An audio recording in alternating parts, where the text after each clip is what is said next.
Hindi nagpahuli ang mga taga Zamboanga City sa pagpapakita ng suporta sa PDP laban senatorial candidate sa isinagawang Ayusin Natin ang Pilipinas campaign rally. Ilan sa mga kanila ay nakiisa sa pagtitipon kahit walang natanggap na impormasyon patungkol sa campaign rally. Narito ang balita ni Greg Aranton.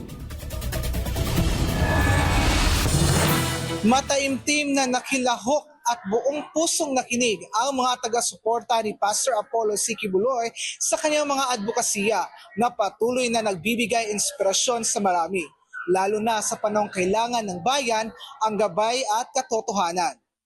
Mula sa iba't ibang barangay ng Zamboanga City, dumalo ang mga taga-suporta ng PDP laban senatorial candidates sa isinagawang Ayusin Natin ang Pilipinas campaign rally sa LM Convention. Sinabi ng ilang residente ng lungsod na naniniwala sila sa kakayahan ng mga kandidato ng PDP laban, lalo't inendorso ito ng dating Pangulong Rodrigo Duterte. Kahit walang mag-inform sa amin, talagang suportado namin ng PDP laban. Basta si Tatay Digong.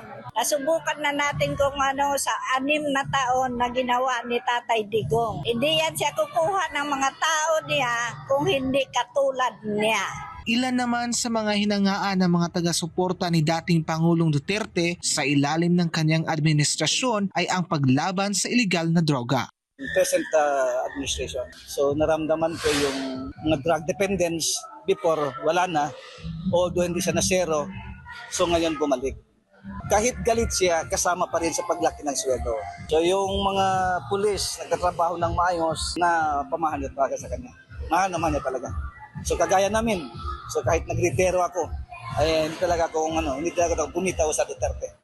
Hindi mahalaga sa akin ng pera, ang sa akin lang yung dignidad kung paano asenso ang Pilipinas.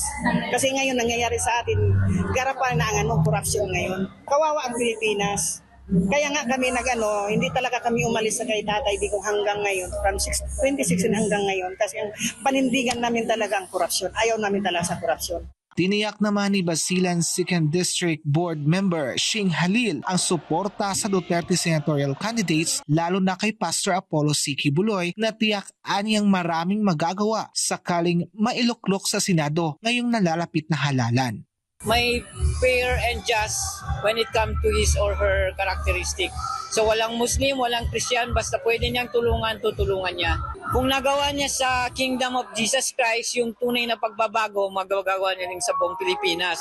So when it comes to peace, sa livelihood, sa health, mabibigay niya rin yun sa buong Pilipinas. Sa darating na Mayo 12, iboto po natin ang Team Duterte, Team PDP Laban, especially po si Pastor Quiboloy. So kailangan po natin, hindi lang po siya political or religious leader, pwede po siya sa pang-legislative leader natin sa ating bansa. Samantala, bukod sa Duterte senatoriables, present din sa naturang pagtitipon ang Kapuso Party List kung saan inilatag nila ang kanilang mga plataporma. Sa gitna ng ingay ng kampanya, mga pangako, plataporma at pangarap ng bawat kandidato, tayo ang tinig ng pagbabago. Mula rito sa Zamboanga City, Greg Anton, ang inyong SMNI Citizen News Correspondent para sa Diyos at sa Pilipinas nating mahal.